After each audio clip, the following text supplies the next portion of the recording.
Hello, hello, and welcome back to the Burnt Pancakes podcast, where we talk about the messy, beautiful, and sometimes chaotic parts of motherhood. I'm your host, Katie Fensky, and I remind moms that everyone burns their first pancake. Today's episode feels extra important because if you've ever found yourself at 11 p.m. scrolling parenting advice on your phone, trying to figure out what you're doing wrong at bedtime, or how to discipline differently, or sleeping wrong, or what snacks you should be giving your kids, then you're absolutely not alone. A recent national poll found that 80% of parents with children ages 0 to 4 are turning to social media for parenting advice. And while information is everywhere, confidence is not. Many parents say that they feel more confused than reassured. So, how can we cut through all of this noise? Well, today I'm joined by Naomi Aldort, best-selling author and internationally recognized parenting expert. Naomi is known for her calm, common sense, deeply respectful approach to parenting that helps parents move away from reactive discipline, hello, me, and towards emotional connection and confident leaders. She's also the author of the new book, Listen to Your Baby, Responding to Your Child's Cues for Optimal Development and Joyful Connection.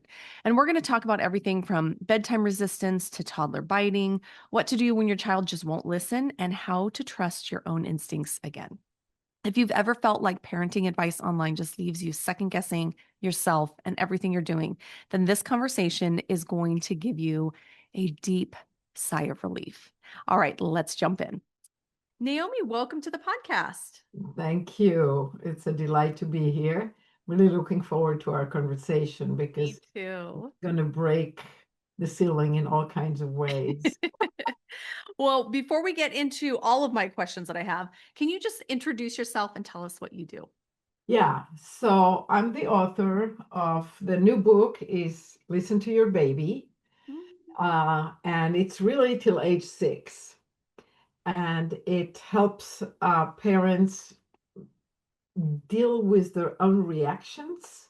So instead of reacting, knee-jerk reactions from pain from the past or from needing to control because of fear, they can actually see what the baby or the child actually needs. So that's the new one. It uses the work of Byron Katie extensively with stories and demonstrations on how to do that.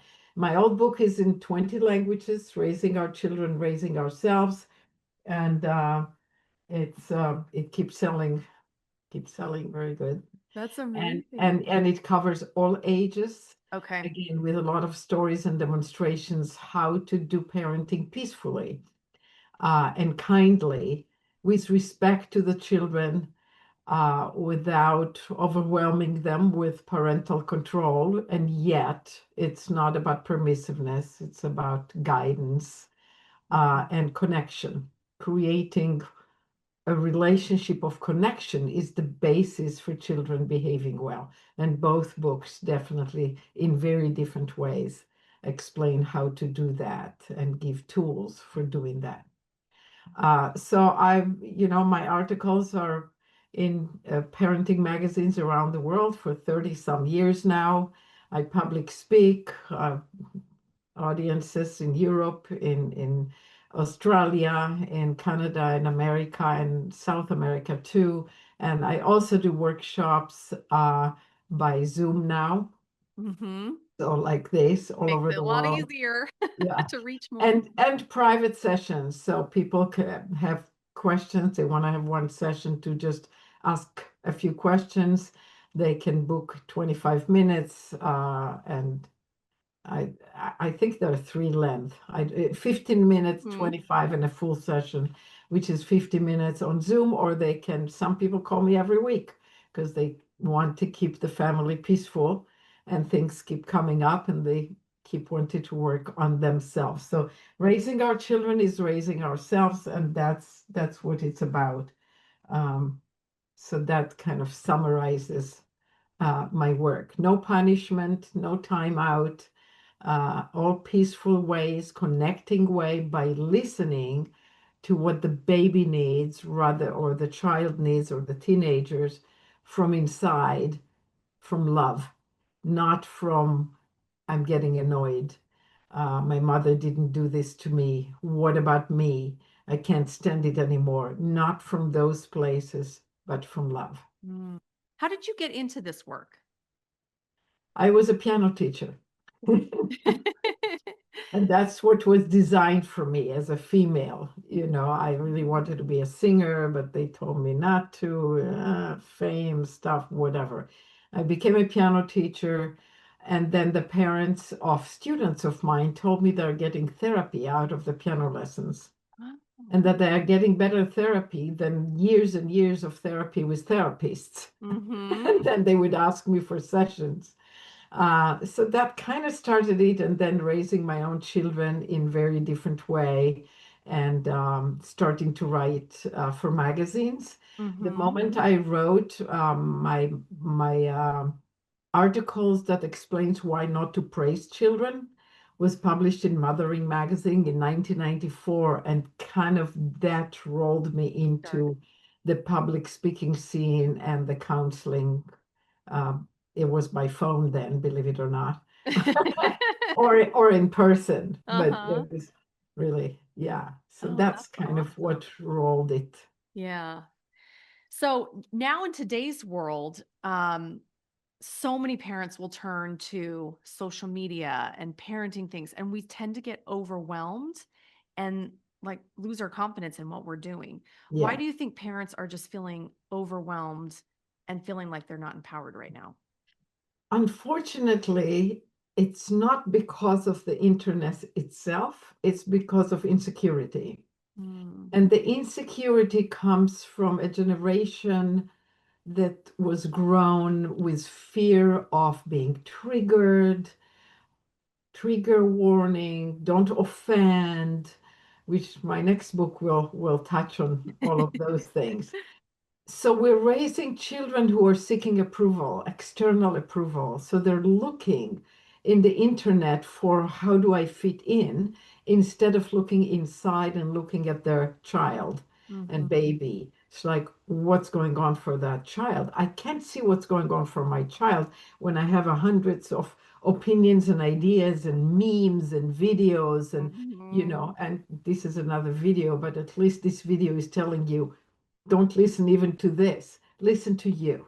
Ah, That's what this book is about, especially the new one. It's about listening to you. But listening to you is not necessarily instincts. Instincts mhm, are often connected to our pain, pain body, suffering, what was done to us, wanting to fit in and seeking approval. So it's not necessarily where to act from, but I teach and I use the work of Byron Katie to get to the core of who we are, which is love. mm, And in that space, you can actually see the baby, see the tantruming toddler, or the 4 years old hitting his brother, or the 7 years old, or 8 years old, or teenager. And you can see them not through your reactive apparatus of emotions, but for who they are. And that's what I help parents do. Not that I never give direct advice, I do. mhm, But it is, if a person just call for advice, I may just answer their question. But the thing is, and the answer to your question is, parents are dependent on this external approval. Also, they're being trained as adults to be dependent. The medical profession has taken over. It's taken over birth.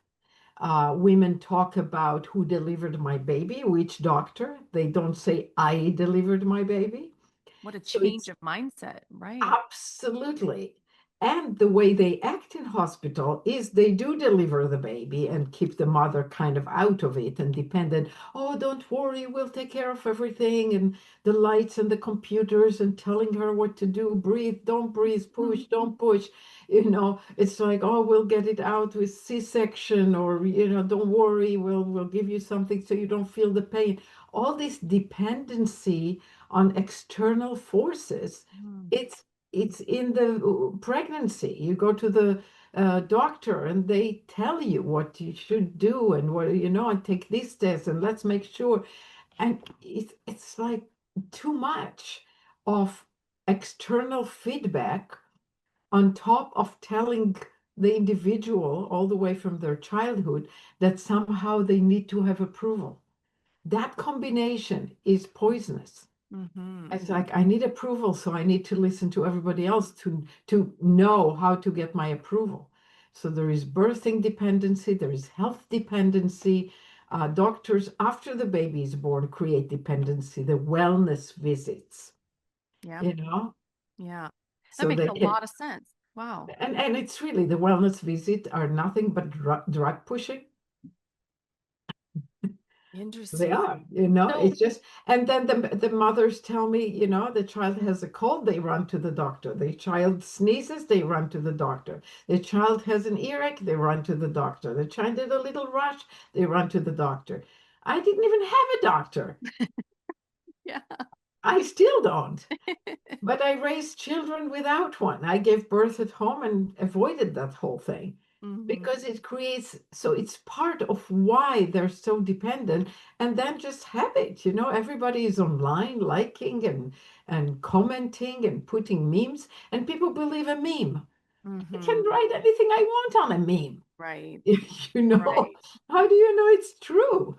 So true. And truth is in, and truth is the baby telling you what's true. The baby is crying and wanting to be in your arms. That's what's true. Should Mm. be in your arms. So we have such a hard time trusting ourselves now, like because of all Yes, this stuff.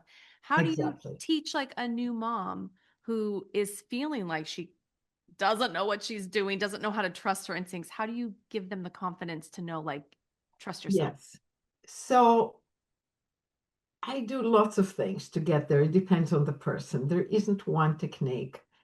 One of the things that I do is I like to show mothers that they're already trusting themselves, or they wouldn't be calling me. They're already doing, most mothers who call me are already not listening to the doctors and to the relatives and to the in-laws and are sleeping with their baby because the baby cries when they're in the crib. And so they listen to themselves. So I initially have them tell me what they've been doing so far. And I find the examples of where they listen to themselves that's really authentic and loving. It's just like when your baby cries in the crib, you realized this is not working for them to be a new being and sleep alone. I Mm-hmm. mean, it's like the baby doesn't even know that anybody else exists. He doesn't know he's existing Mm-hmm. without the body touch that confirms there is me. Mm-hmm. Because that whole, it's so scary for a young child or a baby. Uh, to sleep by themselves. Sleep, you go unconscious. You know, the primarily the wolf can come and eat me.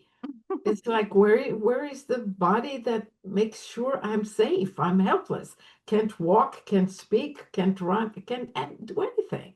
So mothers are realizing that, and more mothers, even mainstream and on their own, do sleep with their children or hold them or breastfeed them based on their requests and not on a clock like the way they used to do. So that's my first technique. And then if they take more than one session and they delve into the raising ourselves part and getting to know their baby, I do the work of Byron Katie with them, which is really teaching to be consistent. What I call it is to be consistent with love, not with what someone tells you, not with theories, not with dogma, not even my whatever I teach. You be consistent with love, and I promise you, you will do the right thing. At that moment, what is the most loving? So the work of Byron Katie gets us to be in love with whoever is in front of us in that moment and with ourselves and with reality. It's like the baby isn't going to sleep yet. Wonderful, rather than how do I get him to sleep? I would Okay. think that was my reaction. Yeah. So are you going to have a war with reality, or are you going to be at peace with reality? And then you can actually respond. Oh, this baby doesn't want to go to sleep yet. He needs to cry right now. Mm-hmm. or he needs something else altogether. I don't know what it is. I need to find out rather than try to, force him and shake him and tell him you're tired, you need to go to sleep. Mm-hmm. Maybe, maybe not. Yeah. And that the work of Byron Katie is an amazing tool. It solves problems in marriage, it solves problem at work, it solves problems. But what I work with parents is solving the problem with your baby. I also teach the SALV formula, which is in the first book, which is my own.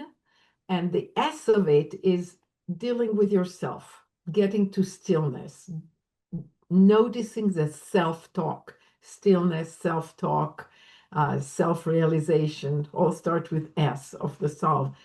And inside it, if you have the time and if you learned in a session or directly from Katie how to do the work, you do the work, or you quickly shift your mind to be back, to return to love. So my child shouldn't tantrum. He's tantruming. Reality is what I love. I love that he tantrums. He has some valid reason to tantrum. And if he didn't tantrum, he wasn't so assertive, I wouldn't know what he needs. And Mm-hmm. if I stop him from tantruming, I'm telling him to not be assertive. I'm teaching him to suppress his feelings, to not be real. And also, I'm not noticing when I'm the cause of the tantrum. Did I get in his way? Did I say, no, you can't have that in times that he could, and it wouldn't be the end of the world? Did I get angry with him because he threw food on the floor, which is what toddlers do when they test gravity and when they just don't want the food anymore and they think it's over with? I'm not saying we can't teach them, but that's not the best thing to do. We do it by picking it up from the floor and, maybe saying something, I see you don't want to eat anymore. Here, let's put it here. So it's not that we have to just have a mayhem in our home. No, not at all. But the way we respond can come from love. And it comes from love when we do these specific techniques that remove our hijacked mind, that hijacking mind that has all these thoughts from the doctors, from the in-laws, from my mother, from a friend. It should be this way, it should be that way. And instead, actually look at your child. What's going on for them? And then all of a sudden you have compassion. Oh my goodness, if an adult cried the way a toddler is tantruming, you would feel enormous compassion. Mm-hmm. And people often laugh. You see a baby crying, they think it's funny. Or a toddler having a tantrum, they think, oh, so cute, so funny. Not cute. Not cute and not funny. The Oh, that's guys, stressful. yeah, it's deep suffering. And can I prevent it? Can I be kinder? Did I say no to something I could say yes to? What if Is it's something that you can't say yes, like it's a safety issue? Like how do you set the boundary of like I'm allowed to say no, but I'm trying to yes. do it in a way that's coming with love. When you are saving the no only to times that it's really needed, so it's not so often. Okay. First of all, the child will trust you because you said yes to 99% of his life or her life, or 90%. Then the 10% or 5% that you have to say no, the child knows you're on their side. So they're not in an opposition mode. See, when a new client tell me my 4 years old is oppositional, that's the opposite of what I say. What do I know first? That the parent is oppositional to the child. They have no idea. They just mirror what happens. It's like when I ask for this, mommy says no. When I try to do this, mommy takes it out of my head. If I try to do this, and Hmm. so they get this idea and they're oppositional.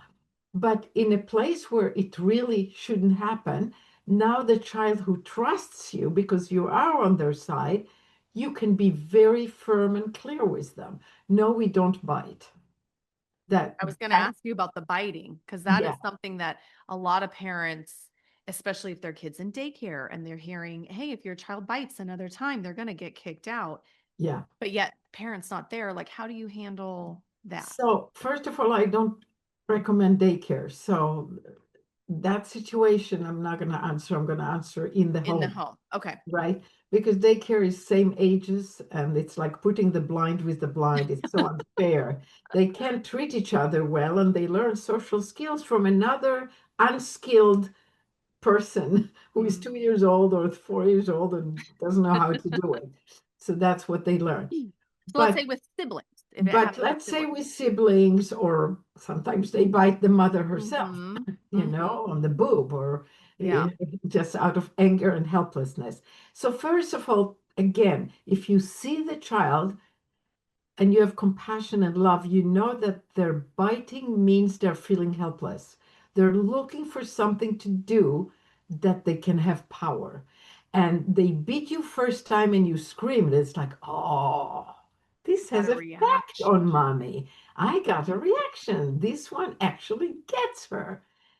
Finally, I have some power. I'm so helpless. I'm small. I can't do this. I can't do that. Mommy and daddy can do all these things that I can't do. My big brother can do all these things that I can't do. Biting works. So that first reaction to the first time is very important, but it can start with kindness of inside yourself, knowing what is it the child is needing. Uh-oh, the child is feeling helpless. And that you can validate. And you can start with the validation. So you create connection first. You're not oppositional. You know, oh, we don't bite. First of all, you take the teeth, you open the teeth. Maybe you give them something to bite. I see that you need to do some biting. I see you're frustrated. Tell mama what you need if they're, verbal, Mm-hmm. or guessing it. Did you need uh, your brother to keep the banana whole for you, not to cut it by half, or whatever the calamity is? Acknowledge those facts. Not so much reading feelings, but acknowledging the fact you wanted this. I understand. And biting hurts. We don't do that. And mothers tell me that they bite the boob when, Mm-hmm. toddlers bite the boob. I tell them, open the mouth, put them down, say that hurts. Do you need to bite something? Give them something to bite so they can tell the difference Mm-hmm. between you can suction or you can bite. And be very quick and very clear on those first times. I find that mothers who do that, there is often not even second. Mm. Sometimes second and third, if you weren't, that tells you weren't as clear. Clear does not mean scary. Yeah. It's not that you have to yell. I mean, a yell may come out of you if it hurts, and that's Right. that's Right. authentic. Yeah, yeah. But you can say, "Ow!" and, "Oh, sweetie, I see that you want to bite on something. Here, you can bite on this. Have something, something that they do for teething, or a doll that's next to you, or even part of your clothes, or, depending on the age of the child. Give them something to bite. You can bite on this. Would you like to eat something that you can bite if they're Mm-hmm. already, eating? Um, and and then if they want back to breastfeeding, just tell them, just be careful not to forget yourself. They're not doing it intentionally. Sometimes it's just a reflex, like a swallow. They just go like that and Yeah. it ends up a bite. So it's not like they wanted to bite you. The stories that humans have, oh, they want to bite me, they want to hurt me, none of it is true. It's usually just some kind of a physiological request, but they need to learn that that reflex hurts mommy and it doesn't work because Mm-hmm. it's the dance of two. So I generally get them off the boob and off being in my arms so that kind of recreate reality. So there is a stark reality change, not just, okay, I'm laying and I'm taking the boob right back in and I don't remember any of it. Yeah. But I put the toddler down. I say, you suction hard and it hurts mommy. Um, and give them something to suction on if that seems to be something they want to do. In the case of biting a brother or biting in anger, then they need something like that. In the case of the boob, it's just a physiological mistake that they have to learn not to do. And Mhm. they learn it very fast when you give them kind reminder. So the next time it happens again, remember you did that again, that hurts mommy. Put them down, and then they won't do it again after either one time like this, if you were really clear, or a couple of times until sometimes it's just like how fast they can identify, oh, what am I doing? Mhm. Because they don't mean it. But the biting that's on purpose, that just to feel powerful, Mhm. again, I would give the child something to bite on, and I would validate their feelings. You're frustrated with your sister. I understand you wanted to hurt her. I understand that. And here is something you can show me how much you want to hurt her. Show me on this doll. Because I was going to say, what if they're still like really upset when you're trying to have Yeah. this calm situation? So you're saying give them something physical to do to release that. Not only that, not just physical, but mental. And this is my first book. There is a whole chapter on jealousy and on young child hurting a baby or a toddler.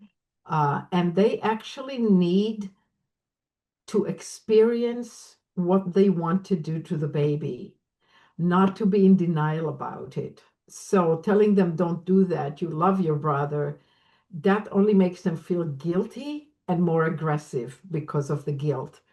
You want them to know it's all right to feel how you feel. It's hard to have a brother and sister. Show me on this doll what you want to do to her. As a mom, that'd be like, yeah. I Like, know. but When you're I did saying they get it out of their system that way. exactly. Mm. And when they do that, and yeah, they would do horrible things. Mhm. I remember first time I said to my 3 years old when I had the third child, and I have three boys like you. Um, and I said, "What do you want to do to your brother?" I gave him the doll and said, "Show me what you want to do." And he said, "I want to throw it to the garbage." Oh, So we went to the garbage and threw it to yeah. the garbage, and that was very healing. But the next time when he came and did something to his brother, and my husband was at home, so I could leave the room. You can't do it Mhm. in front of the other children. So I took him to the other room and gave him a doll and said, "Show me what you want to do to him." He said, "I want to cut his head off with a chainsaw." Now you have to like bite your tears, Yeah. whatever Yeah. thoughts, whatever, because it's just thoughts. They're not going to Mhm. do it. Did you The notice the way he was treating his brother lessened after he was able to do absolute, it that? was gone. That's so interesting because my instinct would never say to do this. So I'm I like, know.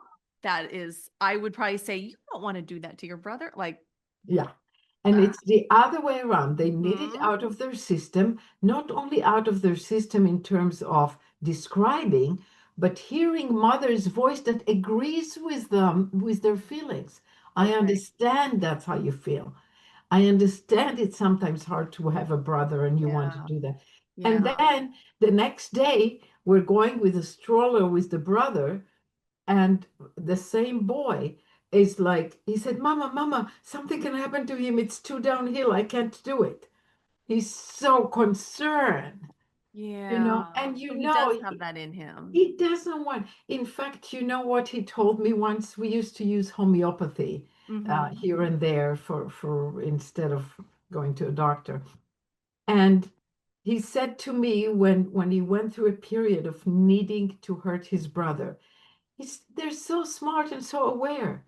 He knew he has this drive inside, and he knew he didn't want to really do it. So he Mm. said to me, "Mom, can you give me a remedy so I don't need to do it?" Mm. He was aware then. Yeah. Yeah. And just because their language is not as evolved doesn't mean they're not Right. amazing human beings. So he didn't want to hurt his brother, Hmm. but he noticed this drive. And, can you give me a remedy so I don't have that drive? Okay. My wheels are spinning right now because this is talking about younger kids, and I'm like relating this to my kids who are a little bit older. So Yes. my 8 and 6-year-old, it's constant, like, you have my toy. No, I want it. Or something that one gets mad and one hits the other, and then they're chasing around the house, hitting each other. And I'm like, how could you hit each other? So maybe they need tools on when I get angry, instead of hitting my brother, I need to find something else to hit. Like, because I'm just like, don't hit. Like, that's my answer. Don't hit each other. But maybe he needs that outlet. This is a lot more complex. How many hours do you want this interview to be?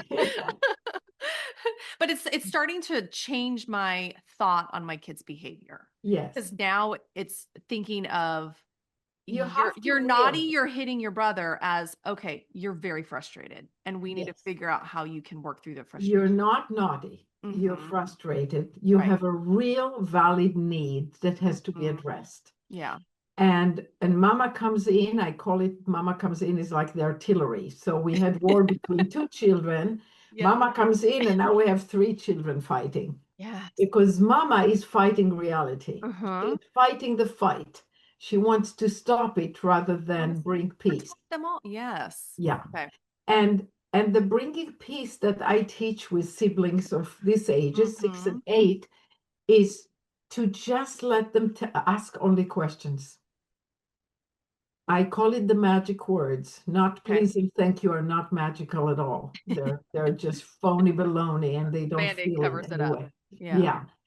Magic words are copyright Naomi Aldort. Tell me more. Okay. Tell Tell me me what more. happened. Tell me more. And then what happened? So what did you do? So what did you feel? So what did you do then? And what happened then? Just whatever they tell you, you listen to one child until they're done. The other child wants to interrupt Mm-hmm. and tell you their version, right? Because something completely different happened to them. Mm-hmm. Every person is always 100% right about their Yep. story, Yep. right? And adults are no different, and nations Yeah. are no different. It's like that. So you say to the other child, you wait, you will get a turn to say everything you want, Mm-hmm. just like I'm doing with your brother. So now you listen to the 6 years old. Usually the younger is less able to wait, so you let him talk first. Sometimes it depends on the circumstances. You listen, they tell you what happened, da, da, da, da. They went to the bathroom, they left the blocks, and when they came back, the red blocks from their tower was gone because their brother took Mm-hmm. whatever.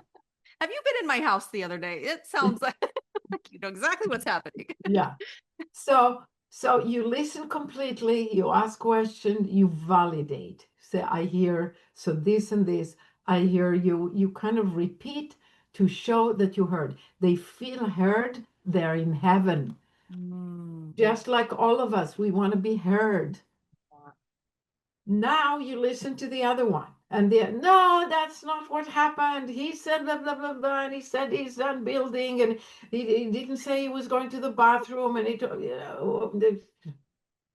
and then he hit me when I came back, and he shouldn't have hit me, and he tells you his whole story. Again, the younger one may want to make corrections. You tell them you'll get to talk again Okay. and correct whatever you want. So now you listen to the older one, and he's telling you the whole thing until he's done. You validate everything, confirm that you heard. Did I hear you right? Are you saying that this and this happened? Okay, I just want to really understand. Validate facts, not Okay. don't read emotions. Validate facts. Make sure you understand what happened to him. Then you're going to listen to the first one all over again, and then to this one all over again, and then to this one all over again. It sounds like it'll take a long time. The first few times it does, but it's never as long as fighting. Mm-hmm. Fights always take longer. Yeah. So, and it's peaceful, and they're learning a process of compassion, of really listening to each other. And usually what happens, because what actually happened between them is not important, Right. again, just like adults, Mhm. the Yeah. content of the fight doesn't matter. Often, I would say that 80% of the time, in my experience, one of the children said, okay, I had enough. Let's go outside. Right. Or Right. I'm hungry. Let's go have something to eat. Or how about we said we're going to the playground today or whatever it Mm-hmm. is. They're just tired of it. So that's 80% of the time. They're just tired of the process. The process is what they needed. They needed to be heard. Mm-hmm. That's it. And it's over. Sometimes there is something specific that has to be solved. And again, a percentage of the time, maybe 60% of the time, they come up, but I'm making this up. So Right. each family and situation and child is different. But a good percentage of the time, they come up with a solution. Why don't we do this next time? Mm-hmm. And then the other, no, I don't want to do that. That's unfair. Blah, blah, blah, blah. Okay, you have a different idea. So yeah, you can be present there, not as a judge. We're not doing courthouse. We're doing a love house. It's one of the titles of one of my articles published in Australia. So what we want is a love house, not a judgment who is right, who is wrong, who is fair, who is unfair, who started. All of that is war. Yeah. What is it that would bring peace? What is it that would bring solution? And just hearing each other. Mm-hmm. Your solution is this, but he doesn't like it because it's, then he's not getting Getting what anything. you want. And they learn to find solutions that are win-win. Mm-hmm. And yeah, in a small percentage of time, so I said about 80%, 20% of the time, you may have to offer a solution. How about we take turns? How about we put a sign like in terms of going to the bathroom and you come back and somebody else is doing your toy? We created family meetings and we came up with rules that the kids wrote down. And one of the rules was that if you're in the middle of something and you go to the bathroom, you put a sign, I'm still, or you declare to everybody, I'm only going to the bathroom, I'm still playing the piano. So, Mm-hmm. we have musician children Mm-hmm. and they played the piano and they would play for a long time trying to figure out music by ear, etc. But sometimes you need a glass of water or you need to go to the bathroom, etc. So they would either declare or put a sign, I'm still playing. That means while in the bathroom, if somebody wants to go play, that's fine. But as soon as they come back, the other person has to leave. And they know it will work for them then. That when they play the piano or play with these blocks or with the train tracks or the swing or whatever it is, that the same rule will protect them. So they like it. They like coming up with rules and keeping them and writing them and putting them on the fridge and and talking about them. It gives them a sense of power Right. and autonomy. Right. Okay. I love this method because I always feel like, should I just let them fight it out and figure it out on their own, or should I step in and intervene? But I like how this is maybe the first few times it is going to take longer because you are listening to both doing it. Right. But I could see Right. how this in the future, they'll start to do it on their own without me having to intervene. And there are times to not intervene. Mm-hmm. It's like the session I just gave had a 6 years old and an 11 years old. The 6 years old is a girl, the 11 is a boy. And the girl is a master at passive aggressive at a young age. So he will want something from her, and she may do it, but she doesn't answer. She doesn't say, okay, I'm doing it less disturbing. She doesn't do it complete. Um, and at that point, he's like, answer, tell me, I told you not to do this. And if she doesn't respond, she uses this tool, then her mother comes in and intervenes. She rescues the girl. The girl learns to be a victim. If I'm a victim, the artillery comes and saves me. Yeah. A strategy for life that doesn't work and that ruins marriages. Yeah. Doesn't work. So we talked about the situation like that. Don't intervene. Yeah, he'll hurt her. That's the lesson she's going to learn, you know? Yeah, and they talk in family in a family meeting about not being aggressive.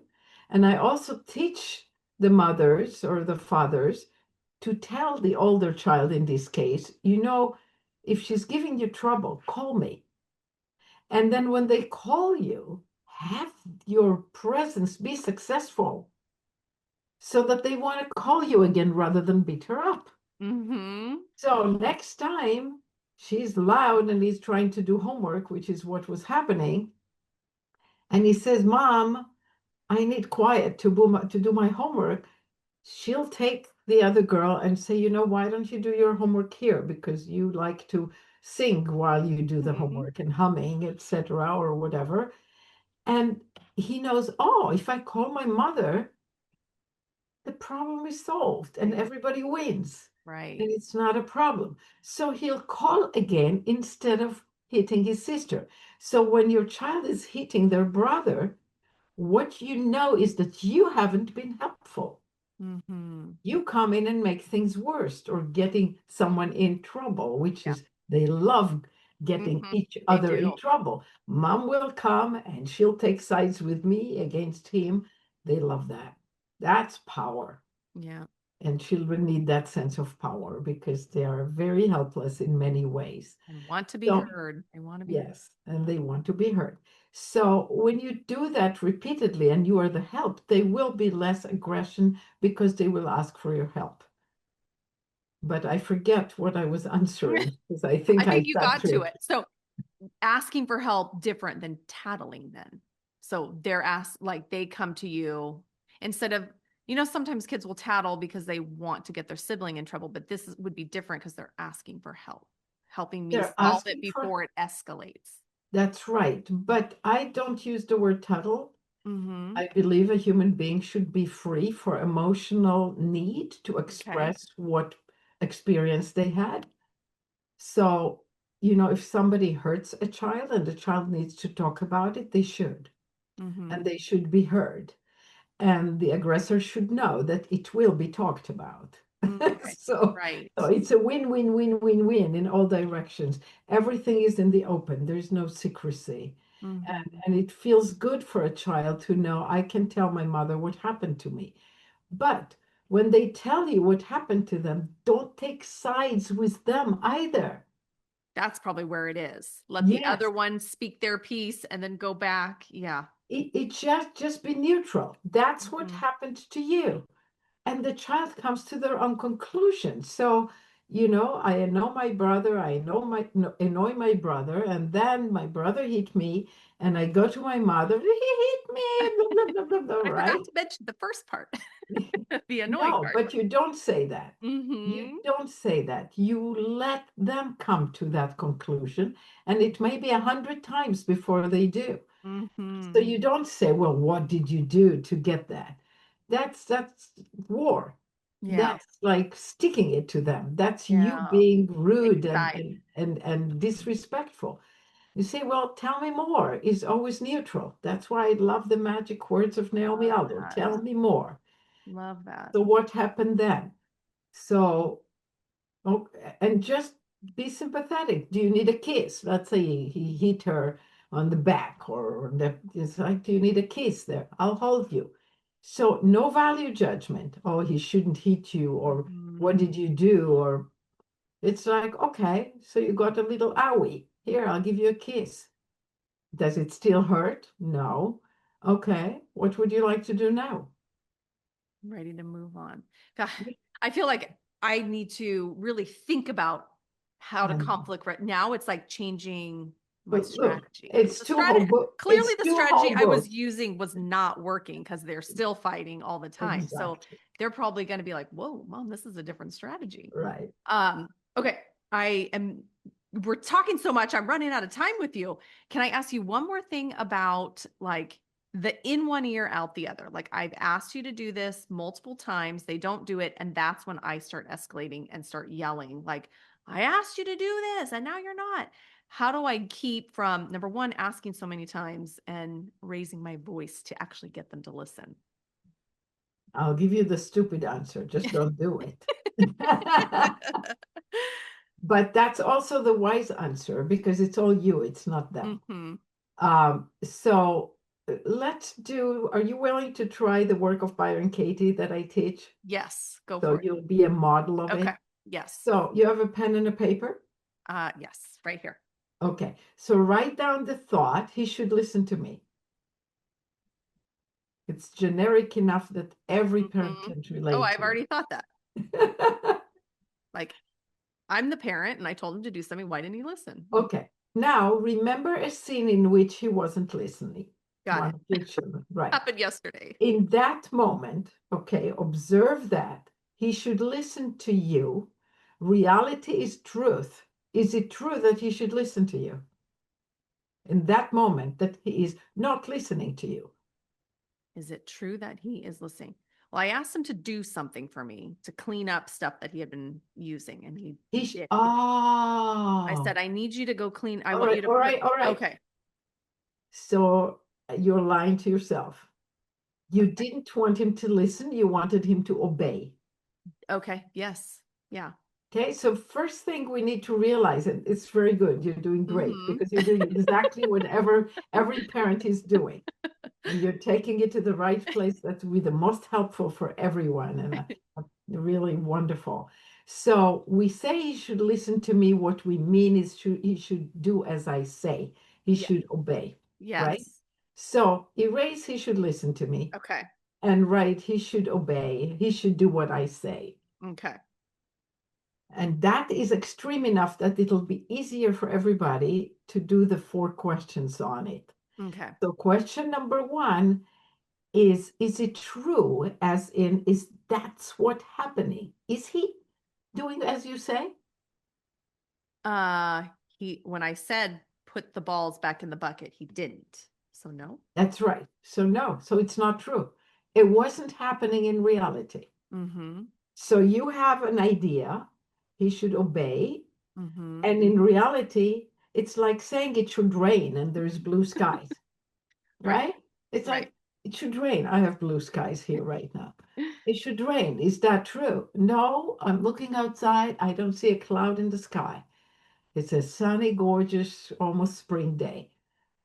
So I should be able to fly and not have gravity holding me down. Is that true? No. I don't think so. I'm so far not flying, right? So reality is truth.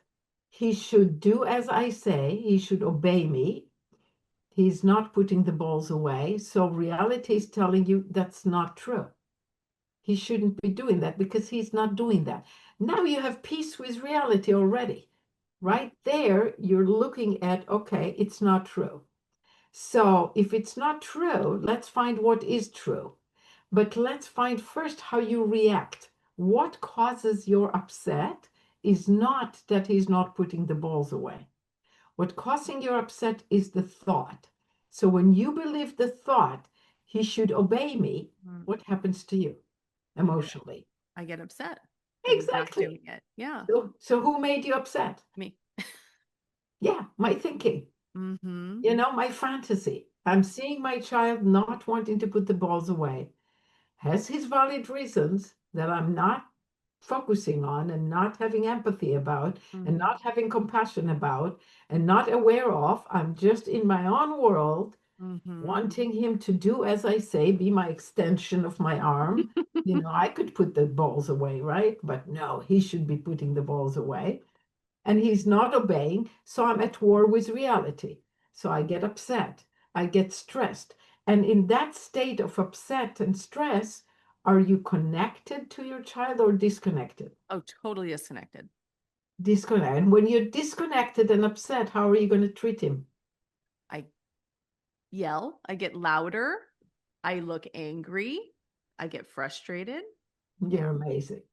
You're amazing. It's your first time doing I'm this. human. Yeah, but you're willing to be human in front of observers. And I Mhm. highly appreciate that. Very, very beautiful. So now you know how you are when you believe this lie, this thought that opposes reality. So now comes the meditation part. Who would you be, same situation, without that thought? So you told him put the balls away. He's not putting the balls away without your thought that he should obey. What are you noticing?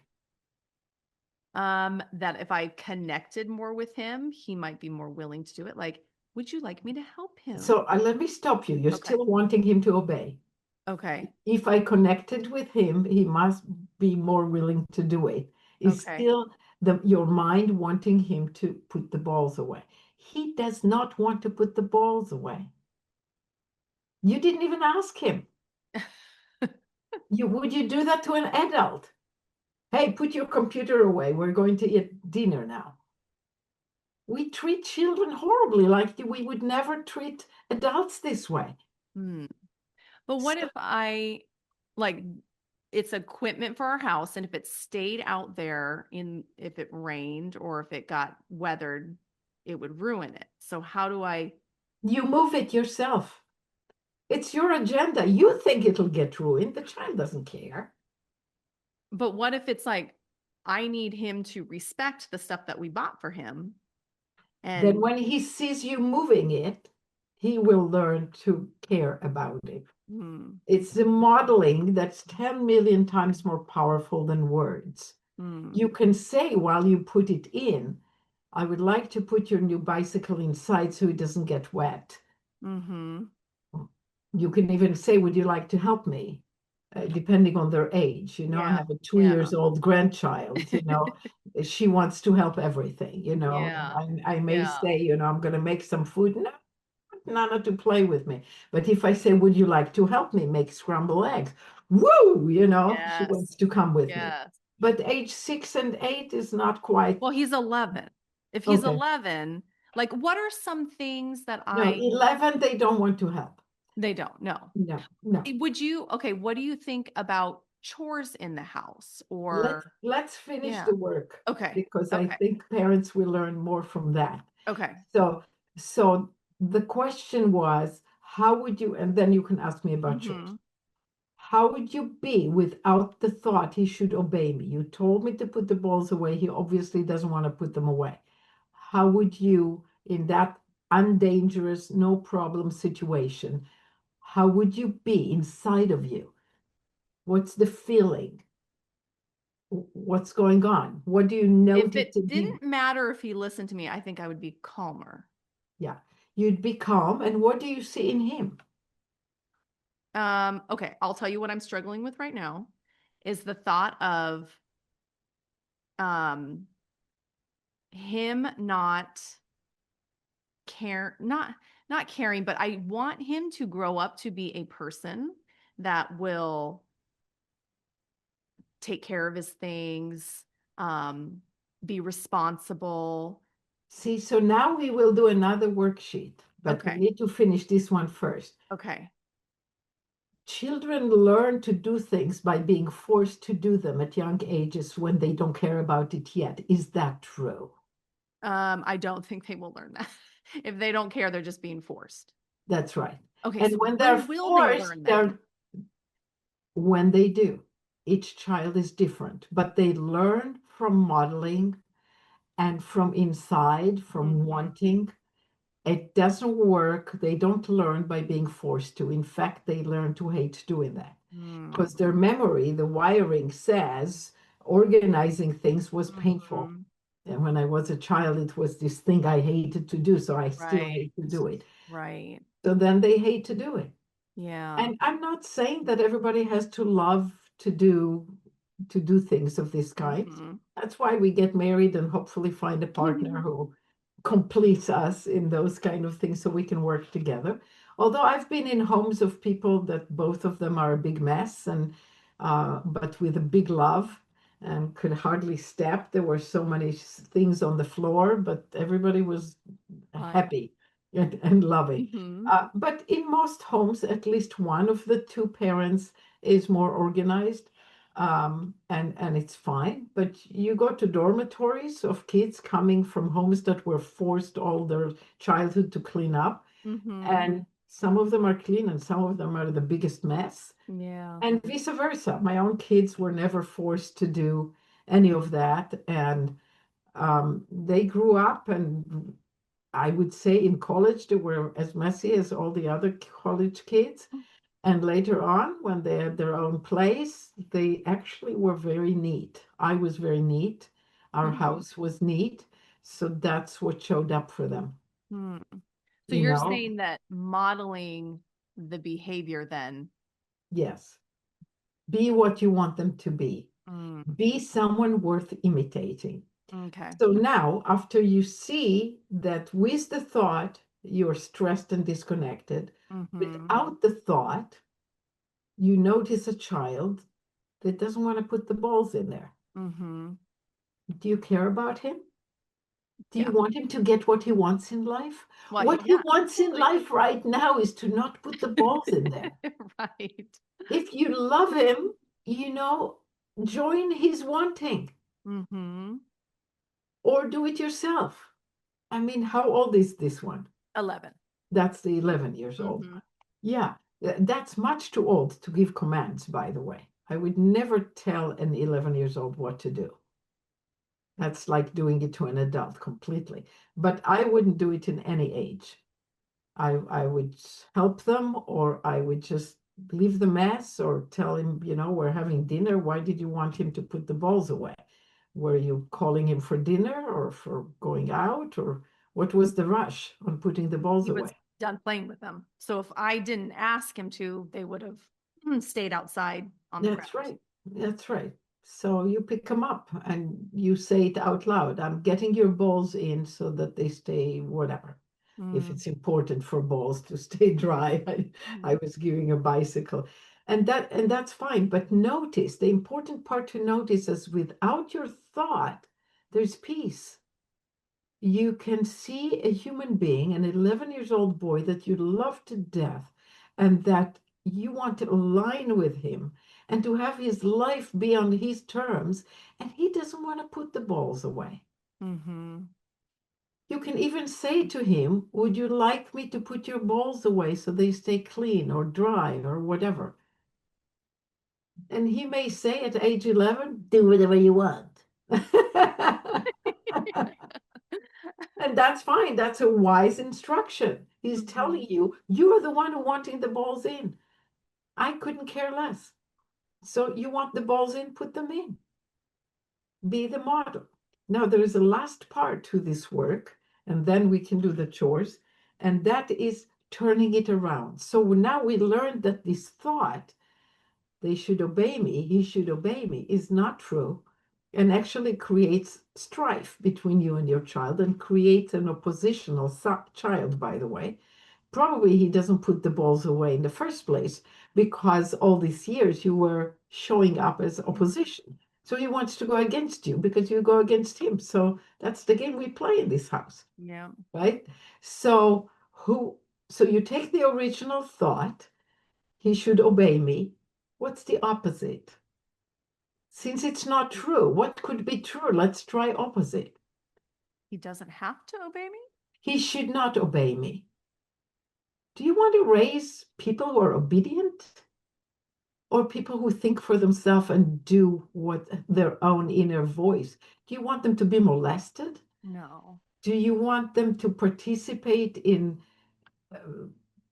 gangy situations where they do whatever the leader says?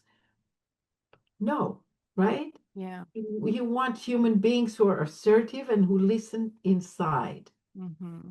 They listen inside. And if you want to listen inside, you want to reinforce that.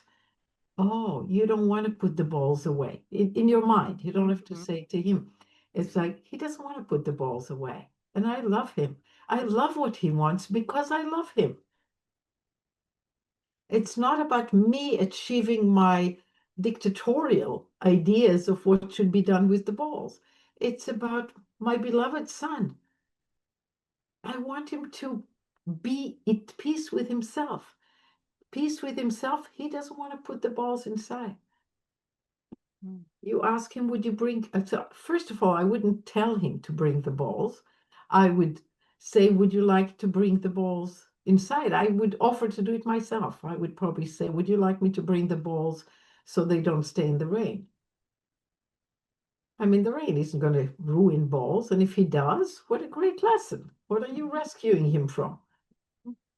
You can even say to him, if they get wet, they may not be bouncy Can't use them anymore. anymore. Yeah. Yeah, they won't be bouncy. And then ask him, would you like me to bring them inside? So that's all. It's all kind. And now you're staying connected. He has a partner in you. Oh, Mama was helpful. She rescued my balls from the rain. And she told me even why, although probably at 11 he doesn't need the explanation. That's probably more patronizing. And it's all peaceful. There's another way to turn the thought around. So one is he should not obey me, because you don't want obedient kids who act out of fear and seeking approval, which is what we talked about in the Right. beginning, why they look online for answers. You want somebody rooted in themselves, right? But I forgot where I was going to go with that. Was it the other way you can frame it? Is that what you were going to tell us? I lost my train of Well, thought. I think this is Yeah. leading me to I need to read the book, because this is Yes, so the opposite of how my brain is functioning right now. I know. And it's the It is. opposite of almost Yeah. everyone. Yeah. And yet, when people do this, there's peace in the home. There's Is this peace. okay? Do you walk through this in your first book? Is this Both. The okay? books are very different. The first book doesn't have the work of Byron Katie. I didn't know of her yet, Okay. but it fits with what she's. And when it went to print, I added her as Oh, resources. okay. As Okay. resources. Yeah. Um, and it's for all ages. So the examples are including Okay. teenagers. It's both books are, they're really complementary. Okay. And the second book really teaches you step by step to do these questions called The Work of Byron Katie Okay. in order to free yourself from this hijacker of your Yes. true love. Your It thoughts. hijacks your love. It Mm-hmm. hijacks your love into control. And also when I work with parents one-on-one, you have to realize that oh, I know what the other thing was. Let me just write for myself uh, so I don't forget.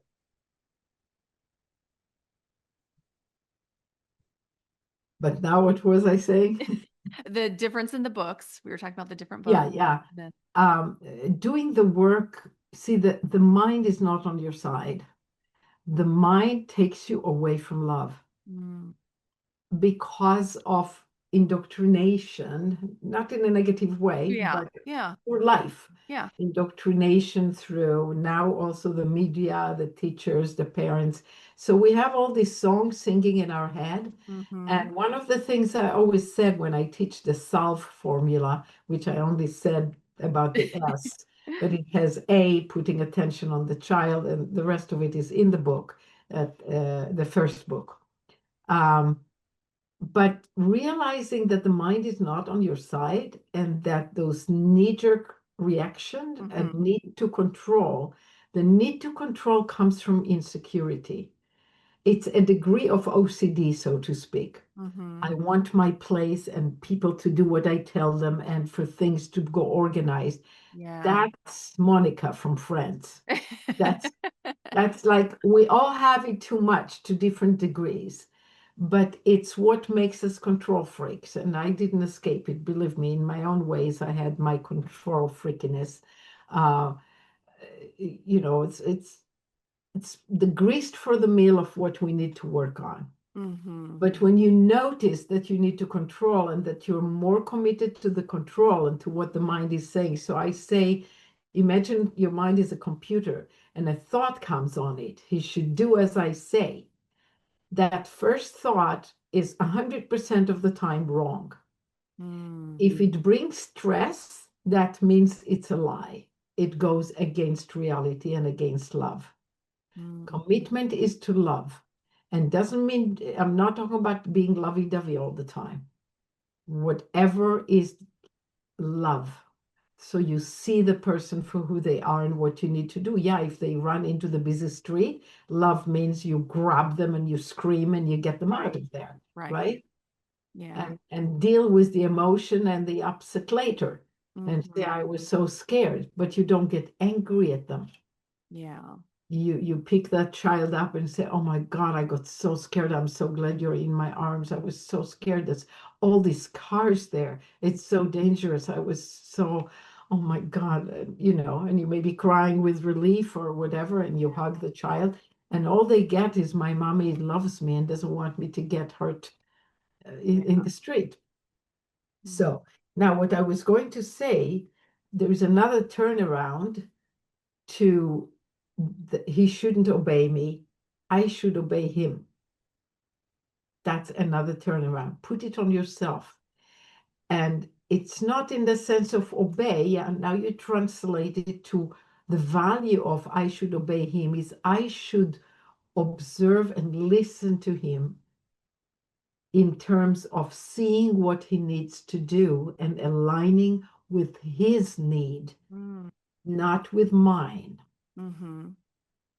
This is fascinating. It's Wow. magical, I can Yeah. tell you. It's magical. It creates children who behave well because they want to, Mm.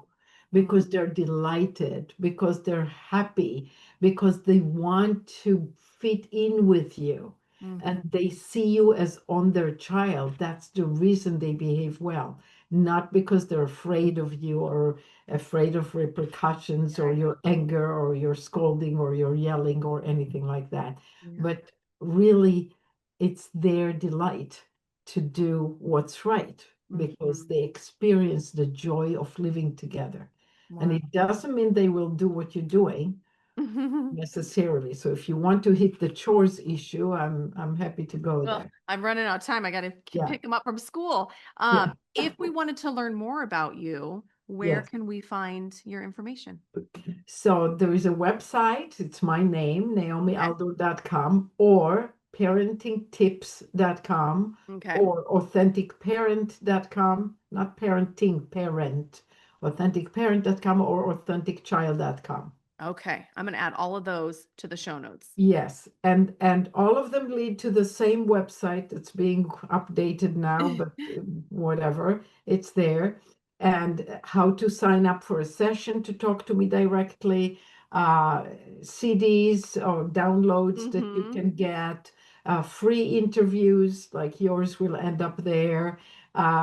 Everything, lots of articles, lots of interviews, lots of free material to learn and links to the books. The first book is in 20 languages, so people who speak other languages, there are quite a few of them, as well as the new book, which is doing very well already too.